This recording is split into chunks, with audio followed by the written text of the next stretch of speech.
Assalamualaikum warahmatullahi wabarakatuh. Bagaimana kabar teman-teman pada hari ini? Semoga selalu dalam keadaan sehat walafiat. Kali ini saya akan menanggapi satu pertanyaan, apakah talak yang dilakukan oleh suami dalam keadaan marah dan emosi itu talaknya sah? Terima kasih atas pertanyaannya. Saya akan mencoba menanggapinya. Jadi ada dua kondisi marah dan emosi yang bisa talaknya sah ataupun tidak sah.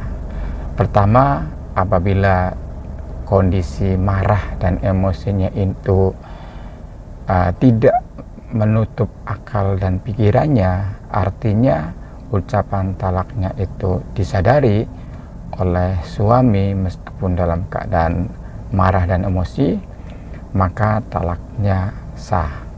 Yang kedua, apabila talak yang diucapkan oleh suami itu dalam kondisi marah dan emosi itu yang menutup akalnya, seperti orang mabuk, artinya apa yang diucapkan itu tidak disadari, maka talaknya tidak sah. Ini analoginya seperti orang yang sholat dalam keadaan mabuk, di mana dijelaskan di dalam surat An-Nisa ayat 43 yang kurang lebih terjemahannya, janganlah kalian melakukan sholat dalam keadaan mabuk sehingga kalian mengerti apa yang diucapkan. Artinya sholatnya menjadi tidak sah karena kondisi mabuk. Karena kondisi mabuk itulah yang menjadikan apa yang dibaca itu tidak dimengerti, seperti itu. Nah, ini juga begitu juga ini dikaitkan dengan talak, seperti itu.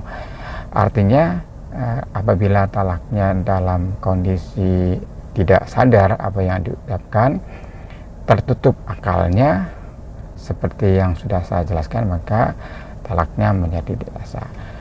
Ada satu hadis juga yang diriwayatkan oleh Abu Hurairah yang kurang lebih terjemahannya seperti ini, semua talak dari suami itu sah kecuali talak yang dalam keadaan tertutup akalnya.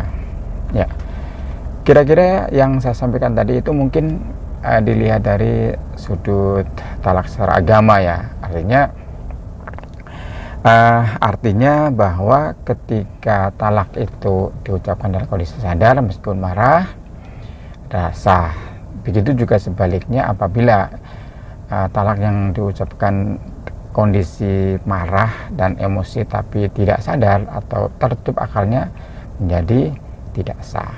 Nah, sekarang bagaimana dalam undang-undang perkawinan atau kompilasi hukum Islam mengenai talak ini? Jadi menurut undang-undang, talak sah itu harus ada saksi, 2 orang saksi, dan harus diucapkan atau dilakukan di pengadilan, seperti itu. Jadi itu baru talaknya adalah sah, itu secara undang-undang.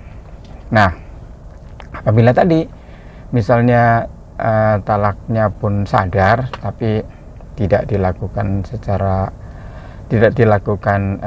di pengadilan atau tidak ada saksi, menurut undang-undang itu tidak sah. Itu menurut undang-undang, ya. Jadi kira-kira kesimpulannya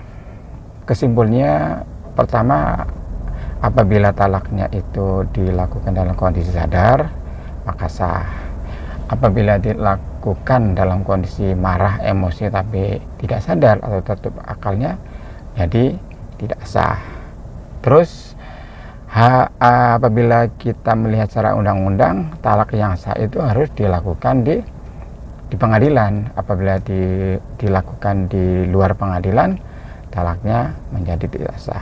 Nah, kalau kami sih melihatnya dari dua sisi, ya, dari agama dan undang-undang. Karena memang talak ini ya tidak boleh untuk main-main secara agama, seperti itu. Apabila pun belum dilakukan di depan pengadilan, artinya belum ada gugatan, belum ada 2 orang saksi, hemat saya adalah sudah sah secara agama apabila talak yang diucapkan meskipun marah dan emosi itu dalam kondisi sadar. Nah, itu sudah sah. Artinya tidak boleh melakukan hubungan sama istri, seperti itu dianggap sudah perceraian baru secara agama. Nah, kemudian nanti prosesnya dilanjutnya di pengadilan. Nah, kira-kira seperti itu. Makanya kita semua harus berhati-hati ya, tidak boleh main-main mengenai talak ini, karena dikhawatirkan juga kita lalai ketika kita mengucapkan talak secara sah secara agama. Kita berpikir bahwa itu nggak sah, kemudian melakukan hal-hal yang tidak diperbolehkan, misalnya melakukan hubungan sama istri. Kalau hemat saya itu memang tidak boleh, karena itu sudah sah secara agama. Ya, kira-kira seperti itu jawabannya, tanggapannya. Mohon maaf kalau ada kata-kata yang kurang tepat misalkan, atau mungkin ada pendapat lain, silahkan boleh komen di kolom komen di bawah ini.